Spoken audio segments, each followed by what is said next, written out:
सीख रही हैं। जैसे आज तो वो सुबह सुबह बेसुरे आलाप ले रही हैं। सा रे गा मा धा। माँ जी, सारे गामा पा धा नी सा होता है। अरे वो तो सब गाते हैं, ये मेरा स्टाइल है। आवाज तो कम कर लीजिए माँ जी, पर्दे फट जाएंगे कान के। ये कहो कि पर्दों में आग लग जाएगी। देखना, मेरी आवाज सुन के जज आग लगा देगी, आग लगा देगी, तू तो आग लगा देगी, ऐसा बोलेंगे। सरिता वहां से परेशान होकर चली जाती है और सास रियाज जारी रखती है।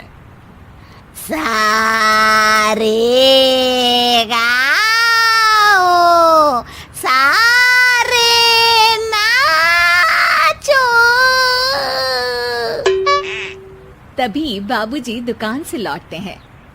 अरे देव की, क्यों तानसेन बनी हुई है? कान से खून निकालोगी क्या? अरे क्या हुआ, रियाज तो करने दो मुझे। इसको रियाज बोलते हैं? ऐसा लग रहा है जैसे घोड़े हिना रहा है। घोड़े पे बैठ के ही बम्बई जाऊंगी मैं तो, जब जज साहब कहेंगे कि देवकी तुम मुंबई आ रही हो। जज साहब, वो अदालत वाले? अरे नहीं नहीं, बड़े लोग हैं, आप नहीं जानते हैं। ओ मैं तो छोड़ चली अपना ये देश, बम्बई मुझे प्यारा लगे। गाना गाती हुई देवकी चली जाती है और बाबूजी अपनी सरफिरी पत्नी के इस संगीत प्रेम की चर्चा करने बहू के पास चले जाते हैं। अरे सरिता बेटा, सुनो तो, ये तेरी सास को क्या हुआ है बेटा? सुबह तो अच्छा भला छोड़कर गया था इसे। सिंगर बनेगी अब वो। सिंगिंग रियलिटी शो में जाने की सुबह से तैयारियां चल रही हैं इनकी। हाँ, अब तो कोयल के सुर मेंढक छेड़ेगा।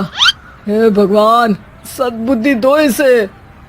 इधर बाबूजी भगवान को कहते हैं और उधर राधा रानी प्रकट हो जाती है, देवकी की मोहल्ले की सबसे पक्की दोस्त।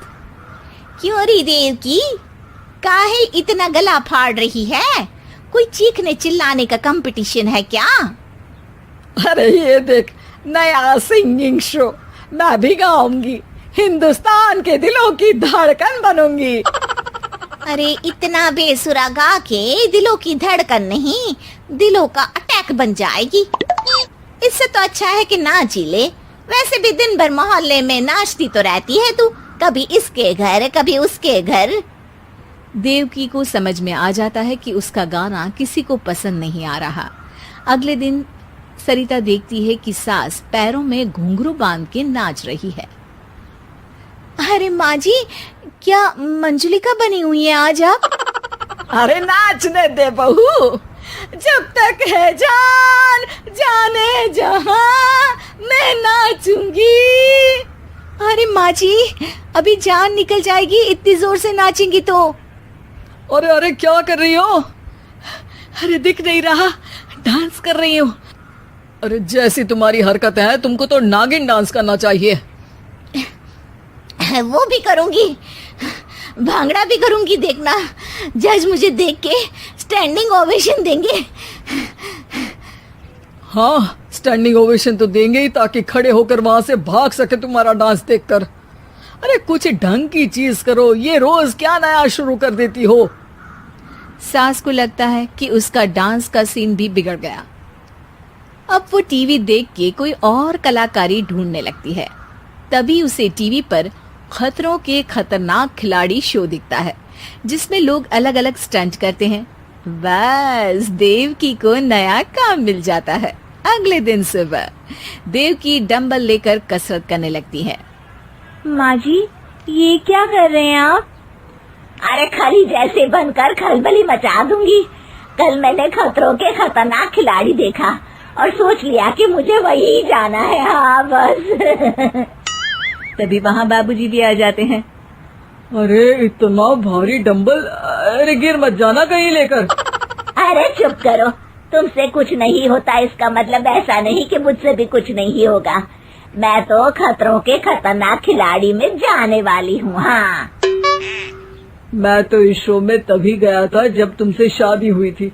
तुमसे शादी करना भी खतरों के खतरनाक खिलाड़ी में जाने से कम थोड़ी ना। अब चुप भी रहिए। अरे बहू, वो भारी वाला डंबल उठा कर ला तो। अरे ना माँ जी, आप संभाल नहीं पाओगी। अरे मैंने टीवी में देखा था, एक आदमी कार उठा लेता है, इतना तो मैं उठा ही सकती हूँ ना। बहू घबराते हुए भारी वाले डंबल माँ के हाथ में दे देती है। जैसे ही माँ दोनों हाथ ऊपर करती है, पूरे शरीर का बैलेंस बिगड़ जाता है और वो पीछे की तरफ गिर जाती है। डंबल जाकर टीवी में लगता है और टीवी फूट जाती है। माँ जी, उठिए माँ जी। बाबूजी बहुत तेज हंसने लगते हैं। बाबा बाबा, टीवी और बीवी दो टेंशन थे मेरे, आज एक कम हो ही गया। बहू भी सास को उठाते उठाते इस बात पर ताली बजाकर हंसने लगती है और देवकी फिर से गिर जाती है। और इस बार देवकी भी अपनी बेवकूफी पे हंसी रोक नहीं पाती।